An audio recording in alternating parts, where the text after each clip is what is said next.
Good evening and welcome to NTD News. I'm Evelyn Lee and here are today's top stories. Your kids may have gotten vaccinated at school without your knowing it. That is if you live in Washington, D.C. Parents there are furious and are suing the district over its vaccine law. The Biden administration is facing intense criticism for working with big tech to remove content they deem misinformation. NTD speaks with a Facebook whistleblower and a former U.S. acting attorney general to get their take. A culture war at the University of Notre Dame. A restaurant will be allowed to open despite pushback from some students. And a U.S. senator says that's a big win in the fight against cancel culture. Catastrophic flooding in Belgium and Germany has claimed the lives of at least 120 people. With over 1,000 still missing, search and rescue teams race to find survivors as the death toll continues to rise. A large group of spiritual practitioners from all over the U.S. joined together in a rally and parade at the nation's capital. They're calling for an end to the Chinese Communist Party's persecution against the Falun Dafa spiritual practice.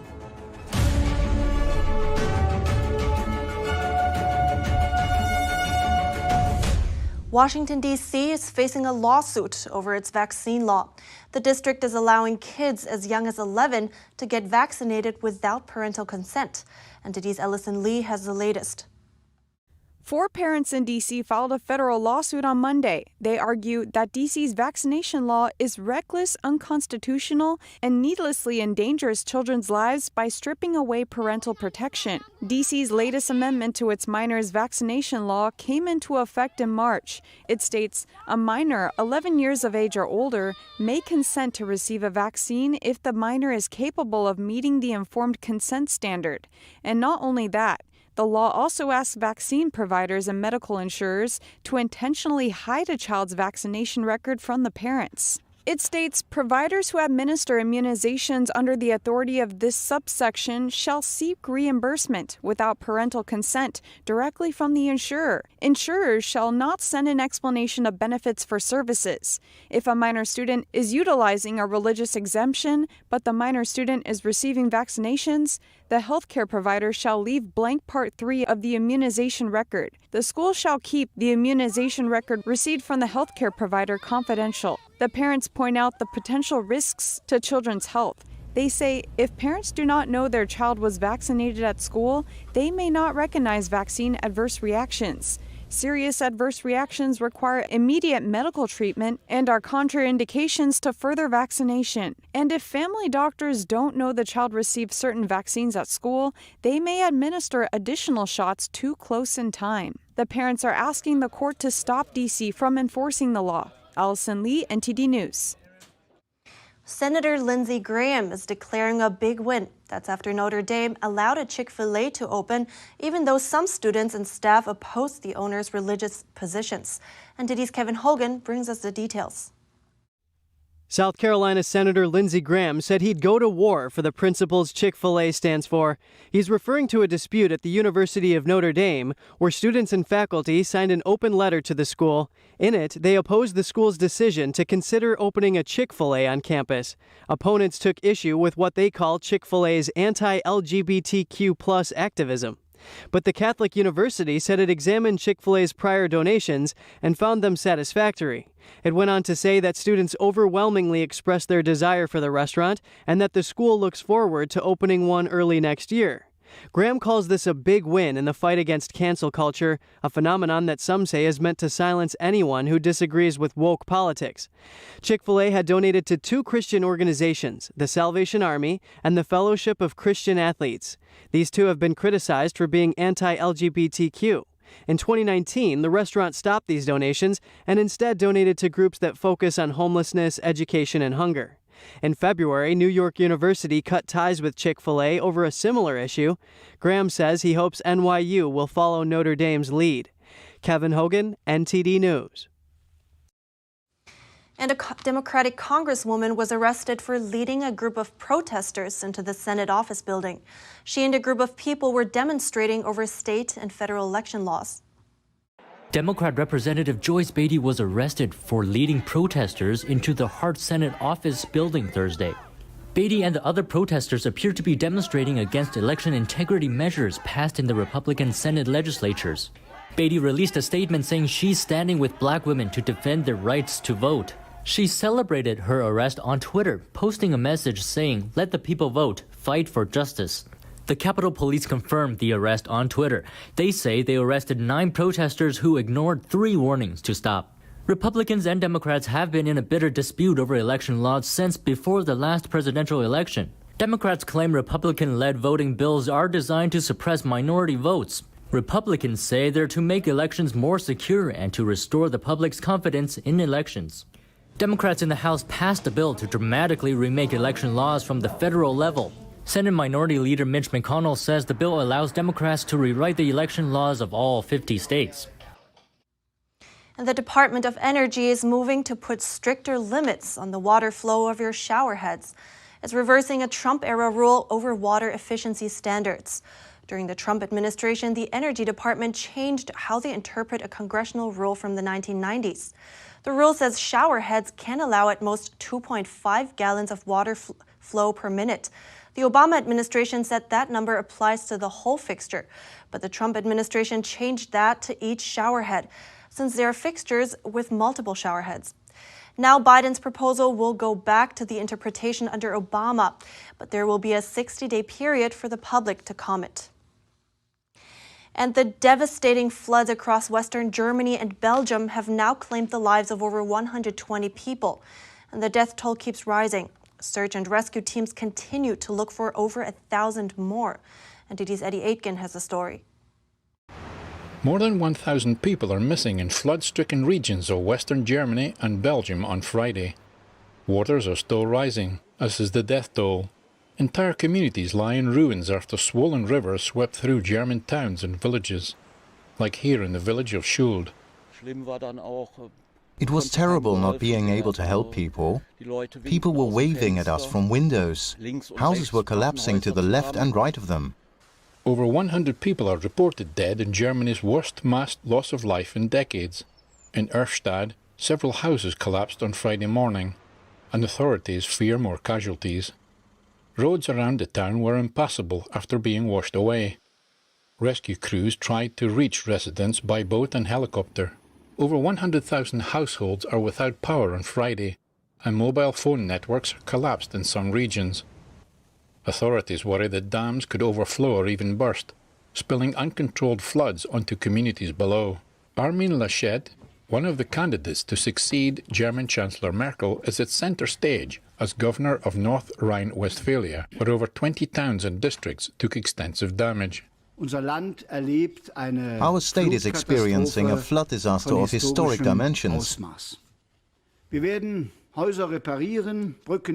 will repair houses, rebuild bridges, repair traffic routes, but the lives lost in the floods are irreplaceable.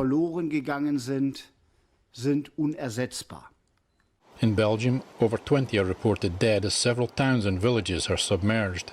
I saw the 1957 floods. It was not as impressive as this. This is unheard of. The flooding in Belgium caused transport chaos with embankments of train lines washed away. Eddie Aitken, NTD News. And we've seen home invasions and reports of people missing in Cuba since the protests took off. The sister of an arrested American resident tells NTD's Miguel Moreno that they've gotten no word of his safety for days. Sacrifices are being made in Cuba to protest the communist dictatorship. You could be arrested indefinitely for protesting. We don't know anything. We're very desperate. We've contacted a lot of people. Sarielis Sintra de la Cruz lives in Florida. She says her brother, Sadiel Sintra de la Cruz, was arrested on Sunday for protesting, and they haven't heard from him since. Sarielis says her brother is a U.S. resident, born in Cuba. He's been on the island, she says, for about 2 months. Have the Cuban authorities contacted your family, told them how he's doing or when they'll let him go? No. On Sunday, after 1, he hasn't responded to our calls. We started to worry. We grew anxious because of the protests, what's happening in Cuba. We started to call relatives. Nobody would respond. He wouldn't respond. Something very odd because he always responds to our calls. So we spent what was Sunday in uncertainty. And on Sunday morning, a police officer, who we call in Cuba the sector chief, went to my brother's house to inform his parents that he was detained. They don't know if Sadiel is dead or alive. Human rights organization Cubalex reports that between July 11th and 13th, 148 people were arrested or disappeared. 12 were released. We contacted them for an update, but we haven't heard back. Sadielis says she wants the U.S. to step in. That the U.S. government takes some action because many people are dying, and they're not just Cubans, also American citizens and American residents. Louisiana teacher Jonathan Koppel is compiling a list of U.S. citizens and residents whose relatives or friends report missing. Koppel says he hopes to convince the Biden administration to take military action. Miguel Moreno, NTD News. Today, a large group of people from all over the U.S. gathered at the nation's capital. They're calling for the Chinese Communist Party to stop persecuting the spiritual practice Falun Dafa. A group of human rights and religious freedom activists spoke about why Americans should be aware of this issue and oppose it. NTD's Melina Weisskopf was there at the rally, and she brings us more details. Here in Washington, D.C. today, a large group of around 1,500 people marched in a parade to raise awareness about a brutal persecution that's been going on in China for 22 years against an ancient spiritual discipline called Falun Gong. This large group that you see behind me just marched from the Capitol building all the way down to the National Monument in hopes to raise awareness and put an end to the persecution. Practitioners of Falun Gong, also known as Falun Dafa, believe in the principles of truthfulness, compassion, and forbearance. They also practice peaceful meditation exercises.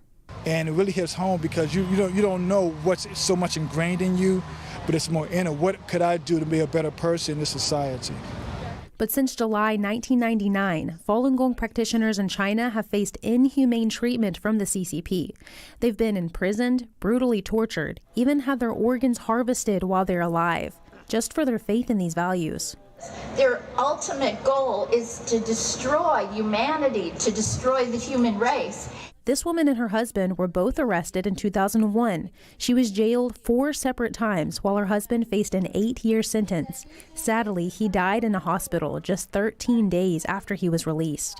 His body was irreversibly damaged from the torture he faced. He never even got to spend time with his only daughter. So I just saw my father like twice.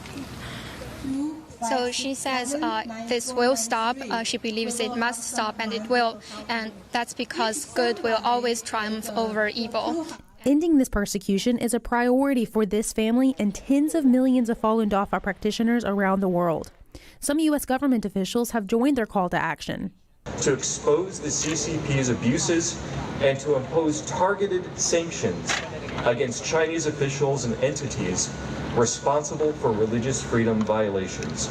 After a number of speeches, the spiritual practitioners lined the streets of D.C. to raise awareness to those passing by. I think it's a good thing, actually. I'm all for, stopping the human rights abuse in China, so I'm kind of with them on that. So I kind of felt some solidarity. Well, for myself, I didn't realize it, so I just say we need to become more aware of the fight that's going on over there, and try to assist them, America, as best we can, because we're supposed to be a Christian nation and freedom of religion, so any other country that needs freedom of religion, we should support. Falun Dafa practitioners have hosted this parade every year since 2001. Each year, their calls to end the persecution grow stronger. They look forward to the day when practitioners in China will no longer be persecuted for their faith. Reporting in Washington, D.C., Melina Weisskopf, NTD News. Foreign journalist and author Geoffrey Kane has published a book that takes the reader inside the Xinjiang region of China. He says the surveillance and data collection is so intense that people are arrested if someone believes they may commit a crime in the future. NTD's Jason Perry has the story. Foreign correspondent Geoffrey Kane just released a new book called The Perfect Police State, an undercover odyssey into China's terrifying surveillance dystopia of the future. Kane conducted hundreds of hours of personal interviews with Uyghurs who escaped Xinjiang. Kane also visited Xinjiang several times. He explained what it was like during his last visit in 2017.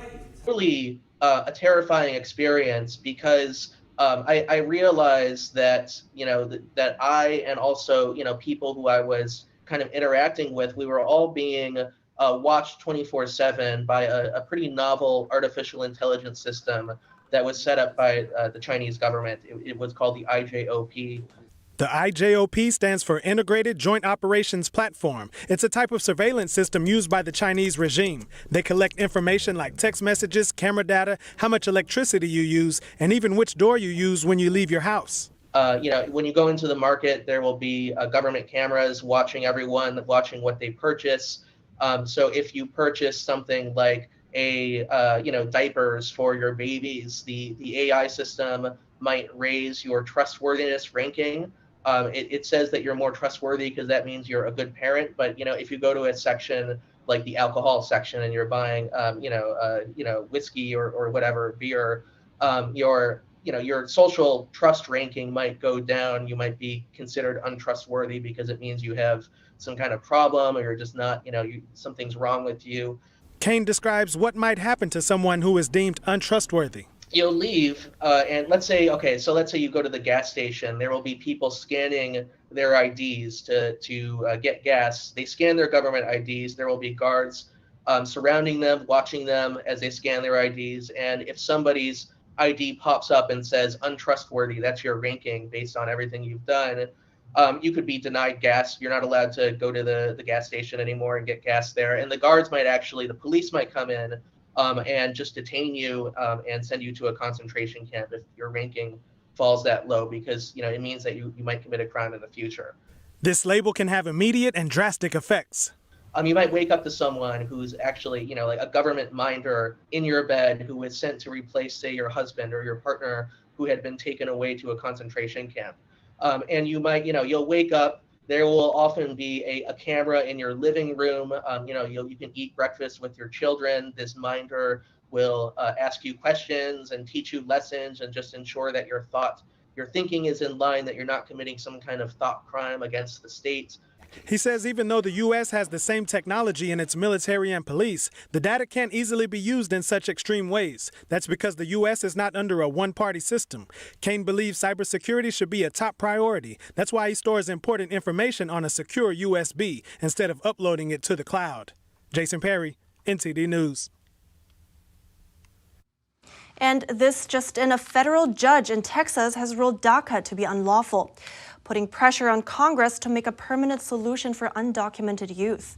The Deferred Action for Childhood Arrivals program was put in place by former President Obama in 2012. But this nuanced ruling doesn't impact young adults who are already protected under Daca. Judge Andrew Hanen says the Department of Homeland Security can keep accepting new applications and renewals for Daca recipients, but temporarily they cannot approve these requests, effectively stopping new applicants for now. Up next, the Delta variant continues to spread in New York City, but the mayor says it doesn't seem to be too dangerous. And the largest annual North American auto show is back after missing a year in lockdown. We'll hear what the crowd is saying about what brought them to this year's show after the break.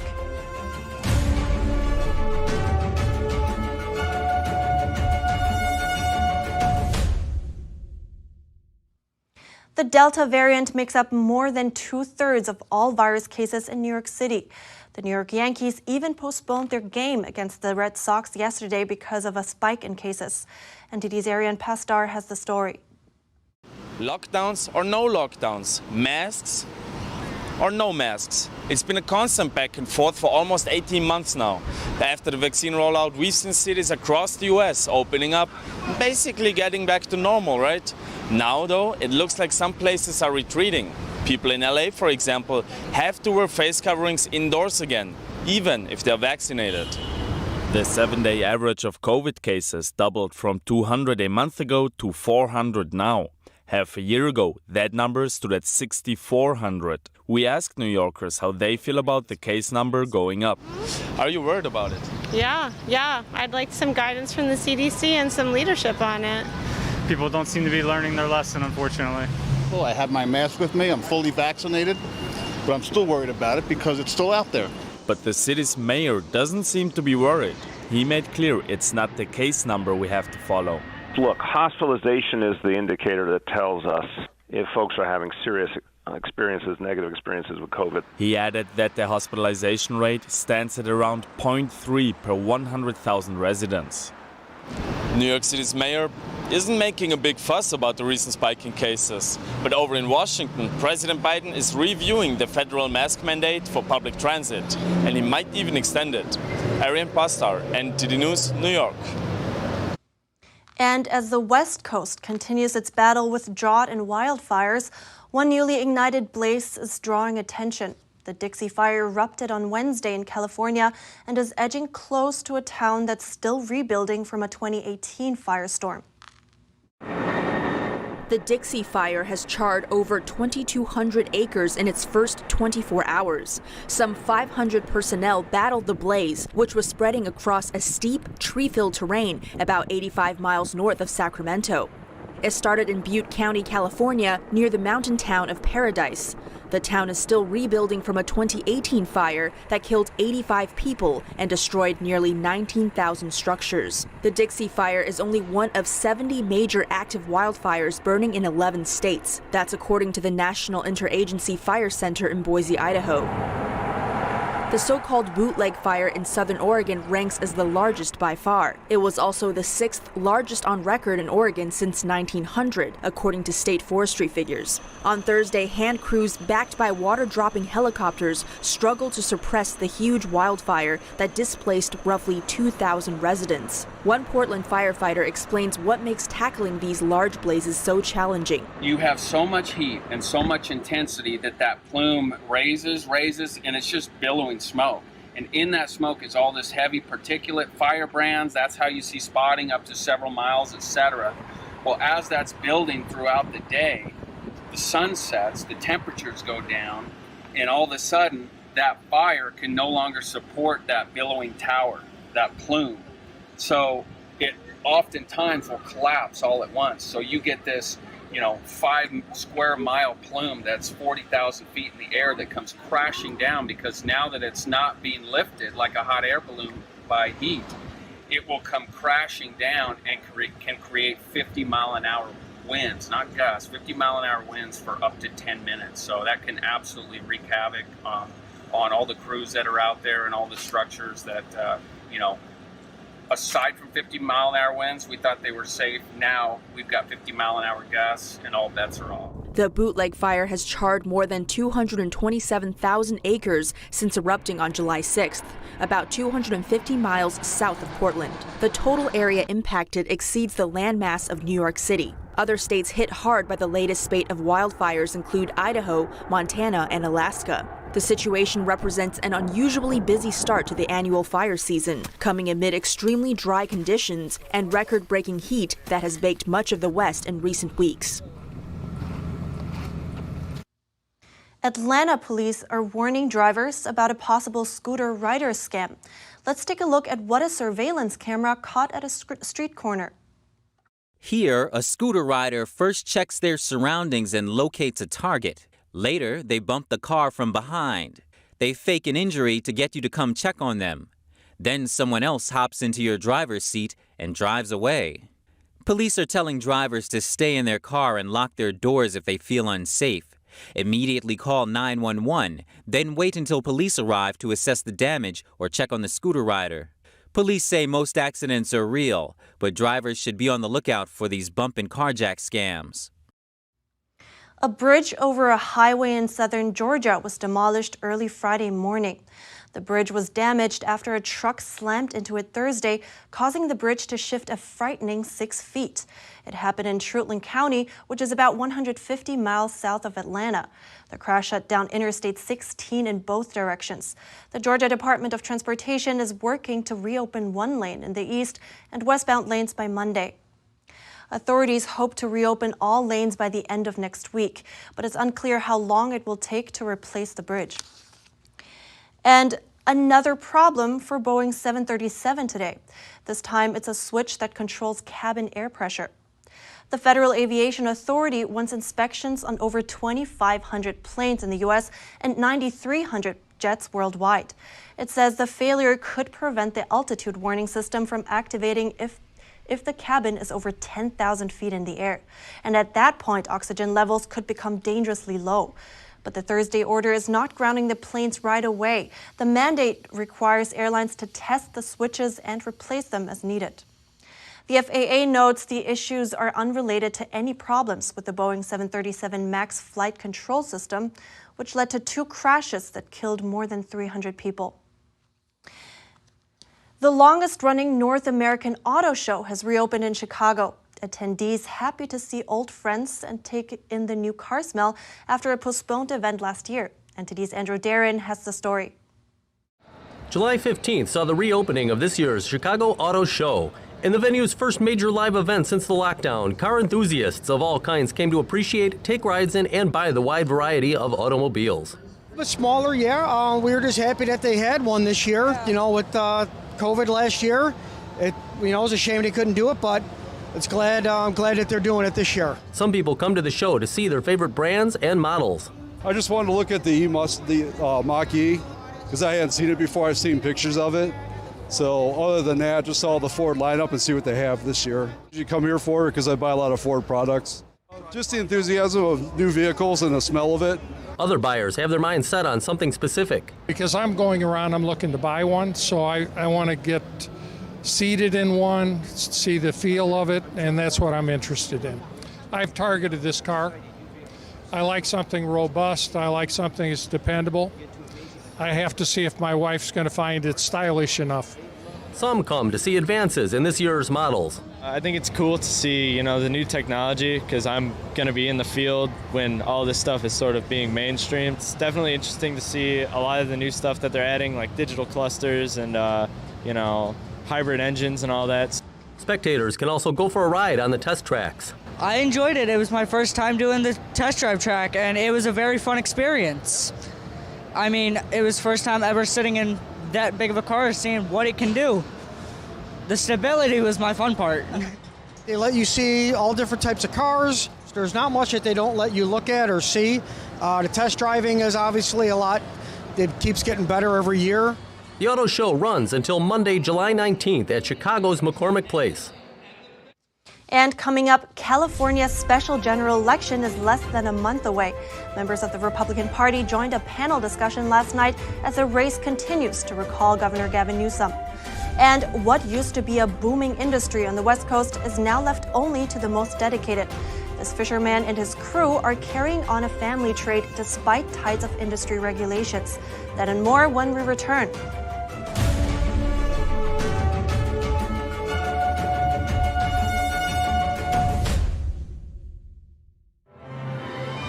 The wait is finally over. Shen Yun returns to the stage with an all-new production filled with beauty, majesty, and a powerful message of hope. Discover the lost culture of ancient China. Discover this season, Shen Yun 2021. Coming to the Palace Theater, July 24th and 25th. Tickets at shenyun.com/Stanford, 888-90-SHOWS. Hello, I'm Mike Lindell, inventor of MyPillow. Thanks to your support, you've helped make MyPillow become one of the fastest growing companies in America. Over the last 12 years, you've helped MyPillow create thousands of jobs right here in the USA.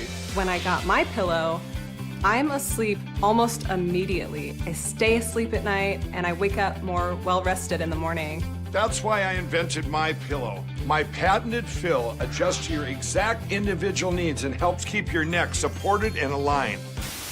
I'm interrupting this commercial right now. Retailers have canceled MyPillow, and to thank you for your support, I'm going to pass the savings directly on to you. For example, you get my 6-piece towel sets, regular $109.99, now only $44.98, or MyPillow dog beds for as low as $19.99 with your promo code. For the best night's sleep in the whole wide world, visit MyPillow.com. Parents and grandparents, do your kids understand the dangers of socialism and how they can help stop it? Their schools will never teach them, but Mike Huckabee wants to help by sending the Kids Guide to Fighting Socialism free for a limited time. This important gift will help kids learn why socialism is bad for America and how they can help fight back.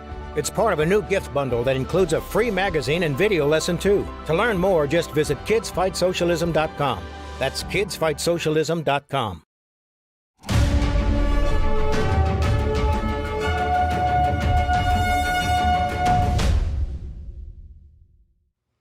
In less than a month, Californians will vote in the special general election for California governor. 8 Republican candidates on the ballot joined a panel discussion last night in Orange County. NTD's Brendan Dre gives us a look inside the forum. Who will be California's next governor? That is the question many of the state's residents are asking. As the gubernatorial special election day draws closer, a handful of Republican candidates held a panel discussion here at the Yorba Linda Community Center to discuss their campaigns and how they plan on changing California if, in fact, Governor Gavin Newsom is recalled on September 14th. I just want to say thank you very much to everyone who has built what is the greatest citizens movement in California.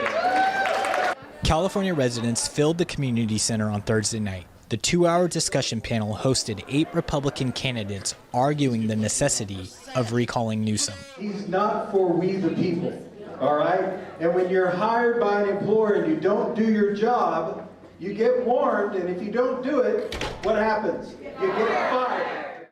Each candidate was given 1-minute blocks to answer questions by the moderator about how they will handle the pandemic, wildfires, homelessness, and a declining population.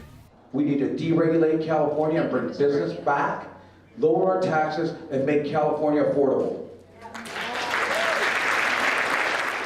School choice was another widely discussed topic during the forum. Many of the candidates say California residents are fleeing the state because the public education system is failing. California ranks number 48 in the United States. Rhonda Fearon, a former Democrat and public educator, says she's running for governor to stop overreach and socialism from ruling the future generations. We actually need to bring back church back into our schools. We need to bring God back into our lives. We need to have school choice. The Democratic Party currently holds supermajorities in both houses of the California state legislature. If the recall is successful, a potential Republican governor would still face difficulties running the executive branch. Anthony Tremino, who won the popular vote for the discussion panel, says he plans to collaborate and, if necessary, use leverage against the Democrats to comply with the residents' needs. Even though it's a blue state, I believe there are more of us than them, but we haven't been provoked up until now. Other candidates in the discussion panel included Jenny Ray LaRue, Sarah Stevens, and former Republican Congressman Doug Osee. 71 other candidates are currently on the special general election ballot for governor of California. Brandon Dre, NTD News, Los Angeles. California is pushing back its schedule to implement the proposed and controversial math curriculum. Hundreds of educators and professionals signed an open letter criticizing it. Here's NTD's Eileen Ang with more details. On Wednesday, the California Department of Education announced it will be postponing the new math framework after strong opposition from professionals. As of Thursday, 500 current and former STEM leaders, educators, business executives, and venture capitalists signed an open letter denouncing the new math curriculum, saying it would demathematize math. Lots of stuff about ethnic issues and things like this that were sort of intruding into math and turning math into kind of propaganda and indoctrination rather than calculation and theorems and things like this. And so I think really this is out of place. It's alien to mathematics. The purpose of the new math framework aims to keep students learning at the same level in the name of equity. However, opponents say it would discourage students of minorities and those who want to advance ahead. Phil has a heavy word problem, and then perhaps laden down on top of that heavy word problem is political issues and tasks and need to understand this and that. You know, you have that extra burden that problems that were almost entirely numerical, you would have a better shot at success. And I don't see any reason why we should be plaguing a child like that who has enough challenges. An email statement from Joel Hass, a distinguished professor of mathematics at UC Davis, ridiculed the new framework. He says it rejects educational methods for teaching mathematics that evolved from thousands of years of trial and experience, and advocates for the replacement by poorly reasoned proposals supported by dubious social science. Some decent professional level of mathematics is a requirement for everyone. But the people who move humanity forward, there are 1 in 100 million people like Isaac Newton, like Gauss, like Archimedes, and these people should be identified early on by the system and given the nourishing environment they deserve, just like gifted athletes are. You don't mix teaching mathematics with any other agenda. So of course we draw the context from the world around us. That's what mathematics is about. But if you want to teach social justice, it should be done in a different classroom. The forum agreed that the proposed framework should be replaced with something else, or be simply left alone for now. A spokesperson for the California Department of Education told the Epoch Times via email on Thursday the math framework development timeline from 2019 is out of date and needs to be adjusted to allow for completion of edits directed by the Instructional Quality Commission. A final action for the math framework has been postponed from this November to May 2022. Eileen Ang, NTD News, California. California lawmakers on Thursday approved the first state-funded basic income plan in the U.S. The $35 million plan will provide monthly cash payments to qualified people with no strings attached. Opponents say the program undermines incentives to work. In a bipartisan move, California state lawmakers unanimously approved a $35 million basic income plan, an idea also known as guaranteed income or universal income. The plan will provide cash payments capped at $1,000 per month to qualifying pregnant women and young adults who age out of the foster care system. These are our most vulnerable children, and this bill takes a huge step to stabilizing their lives and to ensure that their families are taken care of. There will be no stipulation on how recipients can spend the money. Proponents claim that the plan will ease income inequality, particularly in communities of color. When we talk about a guaranteed basic income pilot, we're talking in the range of $500 a month, maybe $1,000 at the max that such people would receive, which certainly, as we know, with the cost of living in California, would not be adequate to fully support yourself. The newly approved plan will be paid for by California taxpayers and will set a precedent for the rest of the nation. The State Department of Social Services will decide who gets funding. Local officials will determine how much each qualified person gets paid. Currently, there is no end date for how long qualifying individuals will be receiving the guaranteed payments. Republican Assemblyman Vince Fong voiced his concern but didn't participate in the final vote. This measure, however, includes a universal income pilot program, a concept that could undermine incentives to work and increase dependence on government. We should be pushing policies that encourage the value of work. Guaranteed income doesn't provide the job training and skills needed for upward mobility. The vote came on the same day millions of parents began receiving their first check of the federal child tax credit. One fisherman and his crew used to serve thousands of people in San Francisco, but fishing regulations made him leave the city. Today, he is one of the few remaining ones in his craft. NTD's David Lam has the story. We're at the port of Redwood City, and to my left, there's a Pioneer boat, and locals are lining up to buy fresh fish from it. The captain who's cutting the fish is a third-generation fisherman who learned the family trade from his grandfather. Joe Panisi started fishing in California when he was 7 years old. He bought his boat named the Pioneer in 2000 and launched Pioneer Seafoods. You know, there's no more fishing industry like there used to be years ago, where a young man would grow up fishing with his father, and then, you know, he would train his kids and all. That's all gone now. This week, they spent nearly 2 days out at sea and started unloading fish last night from 8 p.m. to 3 in the morning. His crew fishes the deep sea between 1,000 to 3,500 feet. When you go deeper, the fish become more firm because they have to swim against stronger tide, more muscle, and they feed better, a lot more food. He says nowadays, with the government-required permits and regulations, the fishing industry was hit hard, especially deep sea bottom fishing. But that's why we're the last federal groundfish boat in all of San Francisco, and there used to be a large fleet, you know. So my grandfather started fishing out here in the early 1900s. He says each fishing trip costs him about $16,000. And I have to give 7% of the gross income of this boat. So when you add up how much money I'm paying the federal government for each fishing trip, it's thousands and thousands of dollars that I have to pay before I even leave the dock, not including fuel and ice and all the other bills, you know. But seeing customers come back is what keeps him going. He says it's priceless to see the reaction when they try fresh fish for the first time. One customer told NTD she tries to buy fish directly here every week. Panisi's 19-year-old son drives from the city of Chico to help, which is about a 3.5-hour drive. I didn't personally like fishing, like being out there, being seasick and all this. But the only reason why I do is to go hang out with him. And, just spend time with him. It made me happy. Panisi works with environmental-friendly organizations and tries to fish sustainably. They release small fishes back to the ocean. He plans to bring his fish to San Francisco's Chinatown in the future. David Lam, NTD News, California. Up next, 7 more Chinese officials are having their American assets frozen. The U.S. is sanctioning them for cracking down on Hong Kong's democracy. And a record number of F-22 stealth fighter jets. The U.S. is sending over 24 of them to an exercise in the Western Pacific. Find out more here in NTD News.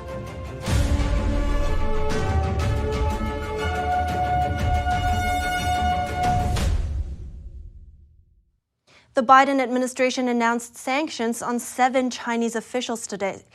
That's over their role in cracking down on democracy in Hong Kong. The 7 sanctioned officials are all deputy directors at the Chinese regime's Hong Kong liaison office. Beijing uses the office to arrange its policies in Hong Kong. Their U.S. assets will be frozen and they will be denied entry into the U.S. Secretary of State Antony Blinken said in a statement that Chinese officials have systematically undermined Hong Kong's democratic institutions, delayed elections, disqualified elected lawmakers from office, and forced officials to take loyalty oaths to keep their jobs. Since the protests began in 2019, local authorities have arrested thousands for speaking out against government policies with which they disagreed. And he added, "Today, we send a clear message that the United States resolutely stands with Hong Kongers." The Treasury Department posted the sanctions. The Departments of State, Commerce, and Homeland Security joined in and issued a separate business advisory. They warned companies about the risks of helping Beijing build up its electronic surveillance system or giving their data to Chinese authorities. The advisory also said individuals and businesses may face consequences if they deal with sanctioned individuals. The U.S. government seems to be concerned about the impact that Hong Kong's national security law has on international companies. Critics say Beijing implemented that law last year to crack down on pro-democracy activists and press freedom. The current administration announced the sanctions just over a year after then-President Trump ended Hong Kong's special status.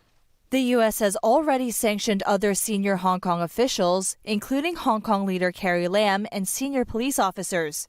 That's for their roles in curtailing political freedoms.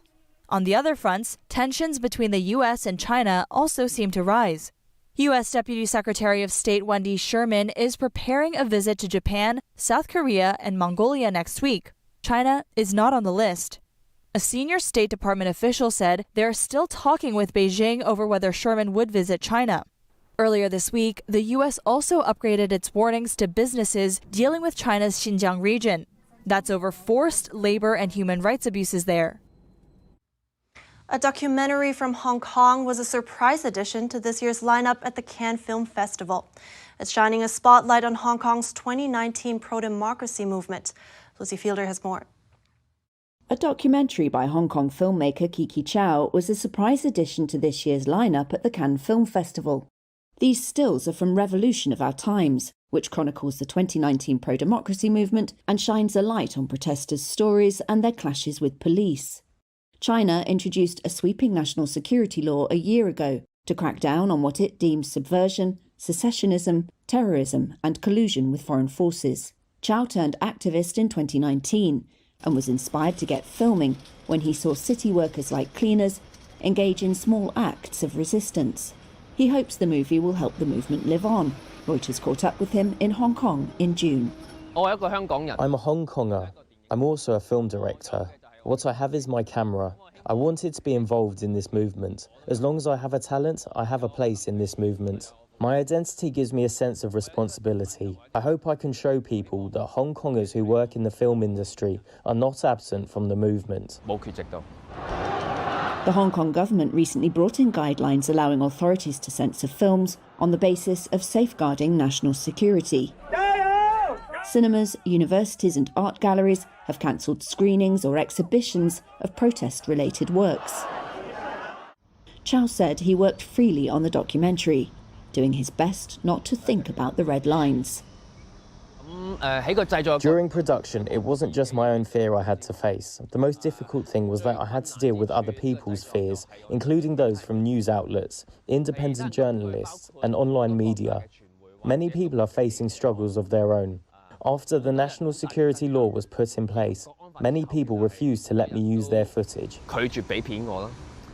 Cannes organisers said they kept the screening under wraps, partly because the film wasn't finished until the last minute, but early clips had piqued their interest. Festival director Thierry Frémaux said Cannes was proud to put Revolution of Our Times forward. It showed how cinema can shine a light on important moments in world news. The U.S. Air Force is sending over 24 powerful F-22 stealth fighter jets to the Western Pacific.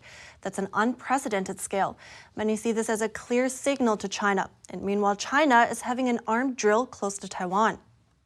Around 25 F-22 Raptor stealth fighter jets will be joining a U.S.-led military exercise in the Western Pacific. Commander of the U.S. Pacific Air Forces, General Ken Wilsbach, tells CNN that we have never had this many Raptors deployed together in the Pacific Air Force's area of operations. Hawaii-based defense analyst Carl Schuster says this sends an immediate message to the Chinese regime. Relations are tense between the two sides over issues like Taiwan and the South China Sea. F-22 deployments usually involve only 6 to 12 aircraft. That's why, he tells CNN, the Pacific Air Force is demonstrating that it can deploy as many or more fifth-generation aircraft into the theater on short notice than China currently has in its entire inventory. And what is the Chinese military doing at the moment? Starting Friday, they will be conducting a 6-day maritime drill, around 150 miles away from Taiwan. The Biden administration is facing intense backlash and accusations of violating the First Amendment. This is after the White House said they're working with big tech to remove online content they deem health misinformation. NTD's Grace Coulter has the story. White House Press Secretary Jen Psaki Friday doubled down on her comments on social media censorship, suggesting that if you're banned on one platform, you should be banned on all platforms. You shouldn't be banned from one platform and not others for providing misinformation out there, taking faster action against harmful posts. This comes as the Biden administration receives intense criticism for collaborating with big tech to curb what they call health misinformation online, as they seek to vaccinate more Americans. Psaki discussed the efforts Thursday, saying the administration is in regular contact with social media companies. In terms of actions, Alex, that we have taken, or we're working to take, I should say, from the federal government, we've increased disinformation research and tracking within the Surgeon General's office. We're flagging problematic posts for Facebook that spread disinformation. Republican lawmakers, independent journalists, and legal professionals are raising concerns that the effort violates the First Amendment. America First Legal, or AFL, has filed Freedom of Information Acts to several government departments demanding all documents about their coordination with social media companies. Matthew Whitaker, former acting U.S. Attorney General and board member of AFL, tells NTD he's never seen this type of coordination in all his legal career. You know, in my experience, both as a United States attorney and as an acting attorney general, I've never seen this type of coordination. We would have to go back to Lincoln suspending habeas corpus rights to think of another analogous situation where the government has trampled on Americans' constitutional rights. And so, you know, from my perspective, that this is impermissible. Whitaker says the FOIA requests will confirm if the administration is violating the First Amendment. It all comes down to whether Facebook is being directed to remove or flag content, or whether they have a choice. The White House says they're trying to crack down on vaccine misinformation to save lives. But concerns are also being raised about who is deemed the arbiter of true information, since over the last year, there's been many discrepancies between information given by public health authorities and that given by practicing doctors and/or scientists. Facebook whistleblower Ryan Hartwig, who lifted the lid on the social media giant's alleged pattern of bias and censorship against conservatives, also told NTD he's never seen this type of government coordination with the platform. So I did work at Facebook for 2 years as a content moderator. So, we did flag posts and we flagged trends for Facebook. So Facebook gave us instructions, but never had I heard of anything where, the U.S. government was asking for that information. So it's really shocking. It actually lends a lot more weight to Trump's recent lawsuit, arguing that about the First Amendment and that the government is instructing, Facebook to hand over information or to flag certain information. Senator Josh Hawley has also sent Facebook's CEO a letter requesting answers about the company's coordination with the U.S. government.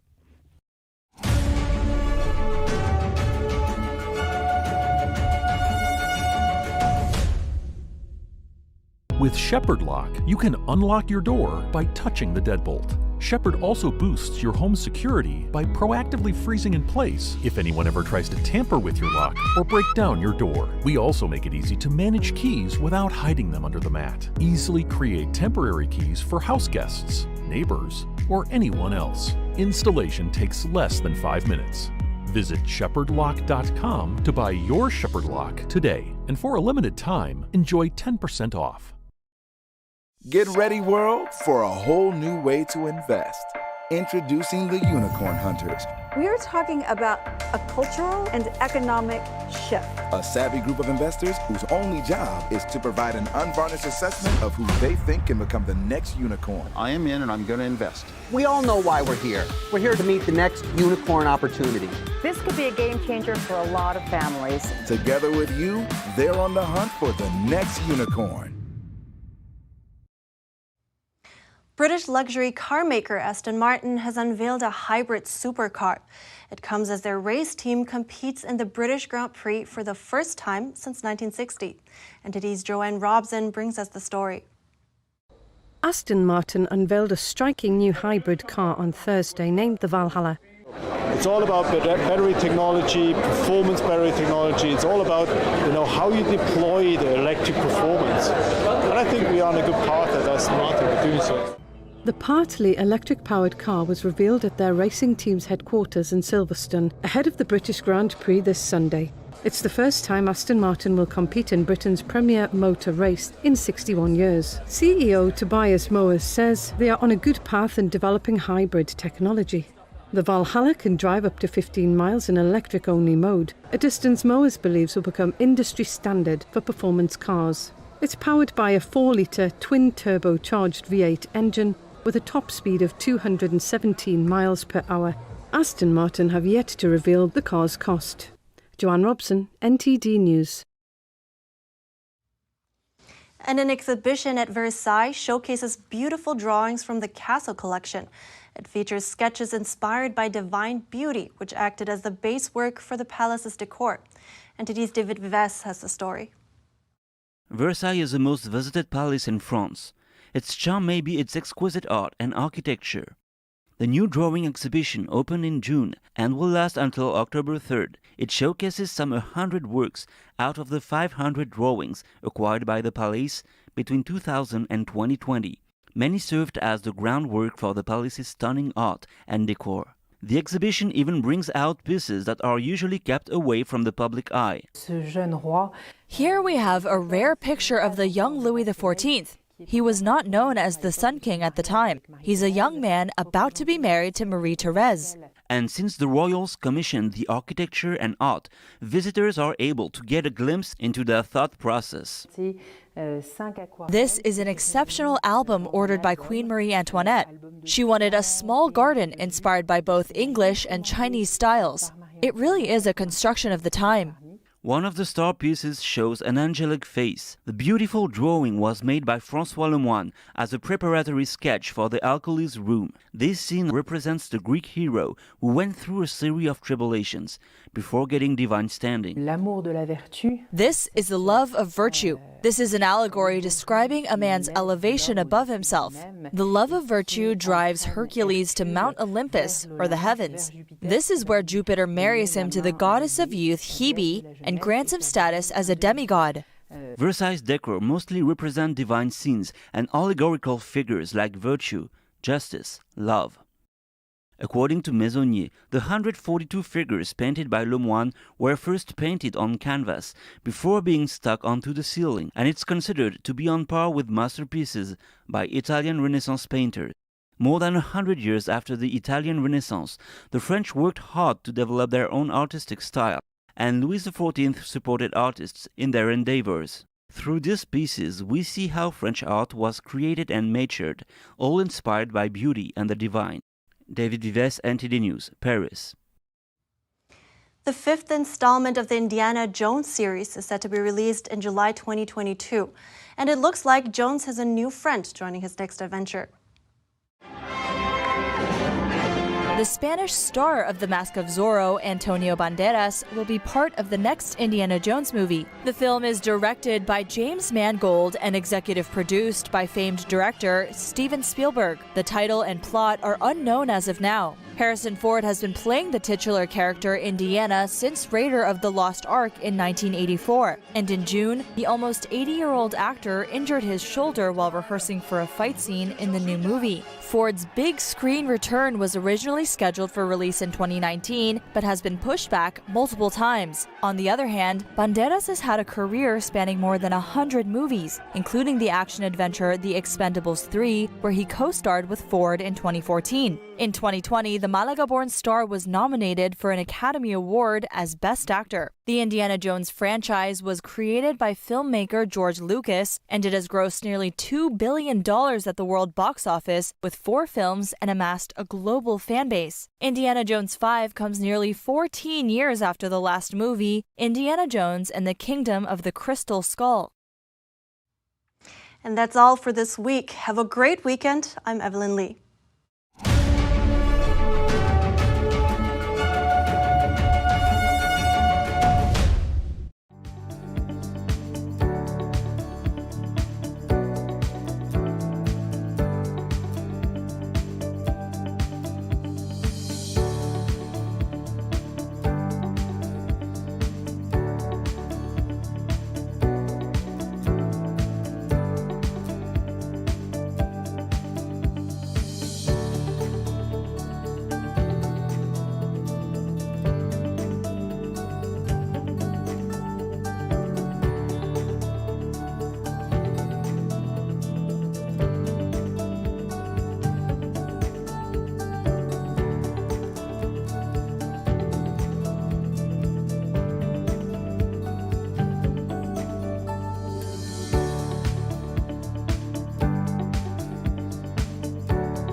We have a new channel. Subscribe to us on YouTube at NTD News. Get the highlights of our news broadcast and the most important headlines that we curate especially for you. Don't let YouTube decide what information you get. That's your choice. YouTube is deleting our videos and cuts you off from a source of honest reporting. Make sure you don't lose access to NTD's news content, and take a quick moment to subscribe to our newsletter so no matter what happens here, you'll keep your access to a trustworthy news source.